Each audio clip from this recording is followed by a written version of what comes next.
প্রভাবশালীদের নয়, জামাত ন্যায় ও ইনসাফের বাংলাদেশ গড়তে চায় বলে মন্তব্য করেছেন দলের আমির ডাক্তার শফিকুর রহমান।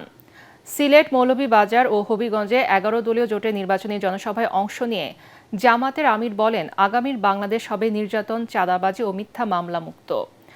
১১ দলীয় জোটের কাছে রাজনীতি পেশা নয়, বরং দায়িত্ব উল্লেখ করে কোনো প্রত্যাশা ছাড়াই তরুণদের নিয়ে দেশ গঠনের প্রতিশ্রুতি দেন আমিরে জামাত। জনসভায় অঞ্চলটির ১১ দলীয় জোটের প্রার্থীদের সাথে পরিচয় করিয়ে দিয়ে গণভোটে হ্যাঁর পক্ষে রায় দিতে ভোটারদের আহ্বান জানান ডাক্তার শফিকুর রহমান। আরও জানাচ্ছেন জাহিদুল আলম। ন্যায়, সাম্য ও ঐক্যের বাংলাদেশ গড়ার প্রতিশ্রুতি দিয়ে নির্বাচনী প্রচারণা চালিয়ে যাচ্ছে জামাত নেতৃত্বাধীন ১১ দলীয় জোট। এরই অংশ হিসেবে অনুষ্ঠিত হলো জোটের সিলেট বিভাগীয় জনসভা। এতে অংশ নিতে সকাল থেকে সিলেট সরকারি আলিয়া মাদ্রাসা মাঠে মানুষের ঢল নামে।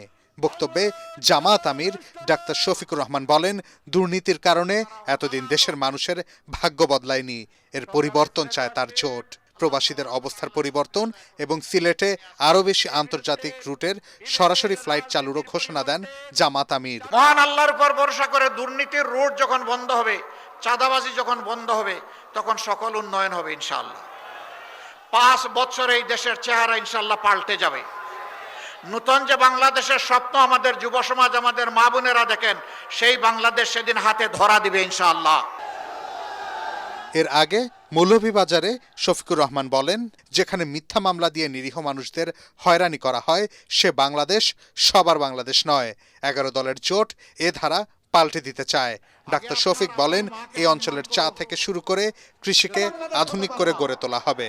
যেখানে আমার মায়ের ইজ্জতের গ্যারান্টি নাই, যেখানে চাঁদাবাজিতে অতিষ্ঠ জনগণ, যেখানে দুর্নীতিতে ছেয়ে গেছে দেশ, যেখানে নিরীহ মানুষকে মামলা দিয়ে হয়রান করা হয়, এই বাংলাদেশ আমার বাংলাদেশ নয়। এই বাংলাদেশকে আমরা পাল্টে দিতে চাই। প্রচারণার শুরুতে সকালে হবিগঞ্জে জনসভায় অংশ নেন জামাতের আমির। সেখানে তিনি বলেন, রাজনীতি জামাতের পেশা নয়, বরং কর্তব্য।